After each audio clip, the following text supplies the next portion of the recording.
मेरा नाम प्रिया है। मैं बहुत खुश थी कि मेरी शादी रवि से होने वाली है। शादी घरवालों की मर्जी से ही तय हुई है। मेरे भैया की शादी अभी 1 साल पहले ही हुई है। मेरी भाभी का नाम रचना है। मेरी भाभी बहुत सुंदर है, साथ ही बहुत हंसमुख है। हंसना और बातें करना उन्हें पसंद है। जब से भाभी घर आई है, घर में एक अलग ही माहौल रहता है। मेरी भाभी से मेरी अच्छी बनती है, लेकिन एक बात की वजह से मुझे नहीं पता था कि मेरी सोच इतनी बदल जाएगी।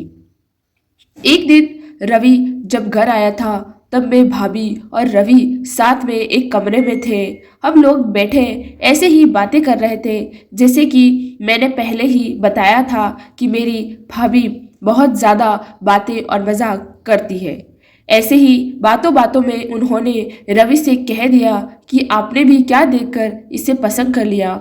आपका दिमाग तो सही है, अभी भी मौका है, आप बच सकते हो, शादी अभी हुई नहीं है। इतना भी होता तो शायद मैं बर्दाश्त कर लेती, लेकिन उसके बाद जो रवि ने कहा उससे मुझे शायद बुरा लगा। रवि ने कहा कि क्या करूं भाभी, आपकी जैसी सुंदर तो मुझे शायद मिलेगी नहीं, तो अब जो मिली है उसी से कर लेता हूँ। बात मजाक में ही हो रही थी, लेकिन मुझे तो बात दिल पे लग गई। उस समय मैंने भी बात हंसी में टाल दी, लेकिन मुझे अब वो बात सोने नहीं दे रही थी। मैं पता नहीं क्या क्या सोचने लगी थी। मैं अपने आप को भाभी के साथ कंपेयर करने लगी थी। मुझे उनसे और उनकी सुंदर होने से जलन होने लगी थी।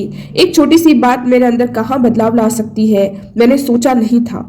मैं उन बातों का जवाब देना चाहती थी। मैं कुछ भी सोचने लगी थी कि मैं सोच रही थी कि कैसे उन्हें भी मैं रुलाऊं।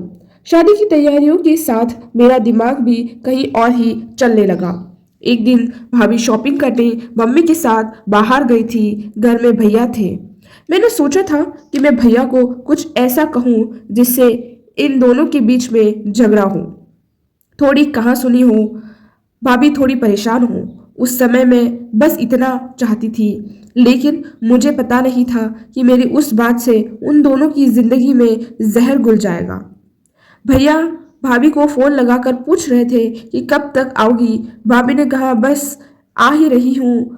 भैया बोले कि पहले भी यही बोला था, अभी भी यह, कब तक आओगी। मैंने उस बात को पकड़ लिया और भैया के फोन रखने के बाद मैंने कहा कि खूबसूरत लड़कियों की बातों का कोई भरोसा नहीं होता भैया, पता नहीं क्या क्या छुपाती है, क्या झूठ बोलती है। आखिर वो भैया तो मेरे ही थे। उन्होंने भी मेरी इस बात को पकड़ लिया और पूछा क्यों, क्या बात कर रही हो, तुझे कुछ पता चला क्या। मैंने जानबूझकर ऐसा दिखाया कि मैं कुछ जानती हूँ और उनसे छिपा रही हूँ। मैंने कहा नहीं, कुछ नहीं, मैं तो बस ऐसे ही बोल रही थी। भैया ने फिर पूछा तो मैंने और ज्यादा उन्हें परेशान किया। मुझे कहा पता था कि वो जितना परेशान होंगे उतना ही भाभी होगी, और मैंने उन्हें ऐसा ही कहा कि भैया मैं क्या बताऊँ, आप खुद समझदार हैं। वो बोली क्या मतलब, क्या बोलना चाहती है, ठीक से बता। मैं अब क्या कहती, लेकिन अच्छा हुआ कि उन्हीं समय भाभी और मम्मी आ गए और बात टल गई। लेकिन मुझे बहुत खुशी हो रही थी कि मैंने अपना काम कर दिया। भैया उनके आते ही अपने कमरे में चले गए। बस मुझे अब भाभी का वैसा चेहरा देखना था जो मैं देखना चाहती थी।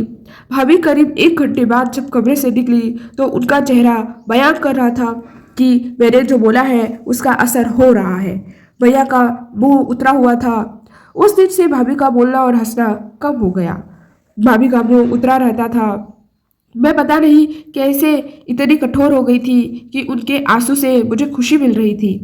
भैया और भाभी में सब कुछ ठीक नहीं है, इस बात का पता अब हमारे घर में सबको चल गया था। भाभी अब मुझसे भी बात नहीं करती थी, लेकिन मुझे बुरा नहीं लग रहा था। एक दिन भैया भाभी से किसी बात पर बिगड़ गए और सबके सामने उन्हें घर से जाने को कहने लगे। मम्मी और पापा ने कहा कि क्या हुआ, क्या बात कर रहा है, ऐसा क्या हुआ, लेकिन वो बोले कुछ नहीं। भाभी बोले तो बात बहुत बुरी लगी और वो घर से जाने लगी। मम्मी ने कहा कि शादी सर पर है, ऐसे कहाँ जा रही हो। भैया बोले उसे जाने दो, जाने दो। भाभी मेरी तरफ देख रही थी, लेकिन मुझे ना बुरा लग रहा था, ना मैंने उन्हें रोका। भाभी अपने घर चली गई। शादी में सिर्फ 10 दिन बाकी थे और भाभी घर से चली गई। घर में मम्मी, भैया और पापा को देखकर अब मुझे थोड़ा बुरा लगने लगा, पर मैं अब कुछ नहीं कर सकती थी क्योंकि बात बहुत आगे निकल गई थी। सच बताओ तो बात इस हद तक चली जाएगी इसका मुझे भी अंदाजा नहीं था। शादी के समय सभी के मुंह उतरे हुए थे और कारण में थी, लेकिन यह बात मैं कैसे बताती कि भाभी को मम्मी के फोन किया लेकिन वो नहीं आई और घर का माहौल ही बदल गया। भैया ने सभी पूछ रहे थे कि ऐसा क्या हुआ, लेकिन वो भी कुछ बता नहीं रहे थे। घर की रौनक ही चली गई थी। शादी को एक दिन बचा था और भाभी अचानक ही वापस आ गई। भाभी को देखकर मम्मी खुश थी। मैं अभी भी भाभी से बात नहीं कर रही थी। सोच रही थी कि किस मुंह से बात करूं। मेरी वजह से भाभी इतना परेशान जो हुई। भाभी खुद ही मेरे पास आई। मैंने बोला, आप आ गई? वो बोली, हाँ। मैंने सोचा कि अगर मैं नहीं आती तो तुम्हें तैयार कौन करता। भाभी ने ऐसा कहा तो मैं रोने लगी। भाभी ने कहा कि मुझे तुम्हारे भैया की बातों का इतना बुरा नहीं लगा। ठेस तो मुझे तुमने पहुंचाया है। मैं घर से भी तुम्हारी वजह से गई थी। मैंने सोचा था कि तुम मुझे फोन करके बुलाओगी, लेकिन तुमने ऐसा नहीं किया। मुझे नहीं पता तुमने ऐसा क्यों किया, लेकिन मैं तुम्हें एक बात समझाना चाहती हूँ। अब तुम्हारी शादी होने वाली है। तुम दूसरे घर जाओगी। कुछ ऐसा मत करना जिससे बाद में तुम्हें पछतावा हो। मैंने भाभी को कहा कि मैं भैया को बता देती हूँ कि वो मजाक था। भाभी बोले, तुम उसकी चिंता मत करो। उन्हें अगर अपनी पत्नी पर विश्वास नहीं तो यह उनकी गलती है, तुम्हारी नहीं। मैं उनसे निपट लूंगी। शादी का समय है, तुम खुश रहो। भाभी ने के आते ही घर में रौनक आ गई। इस गलती ने मुझे बहुत कुछ सिखाया। मेरे अंदर की जलन और ईर्ष्या को खत्म कर दिया। मेरे अंदर एक डर पैदा कर दिया कि मैं कहीं गलती से भी किसी के साथ कुछ गलत ना कर दूं। और भाभी मेरी जैसी नहीं है। मुझे पता है वो भैया को भी संभाल लेंगी। मैंने भाभी के साथ इतना कुछ किया, लेकिन उन्होंने अपना फर्ज नहीं भुलाना ही यह बताया कि यह सब मेरी गलती है। ऐसी भाभी सभी को मिले। तो दोस्तों, आज की कहानी यहीं खत्म होती है। आपको कहानी कैसी लगी कमेंट में जरूर बताइएगा। एक लाइक शेयर सब्सक्राइब जरूर करिएगा। धन्यवाद।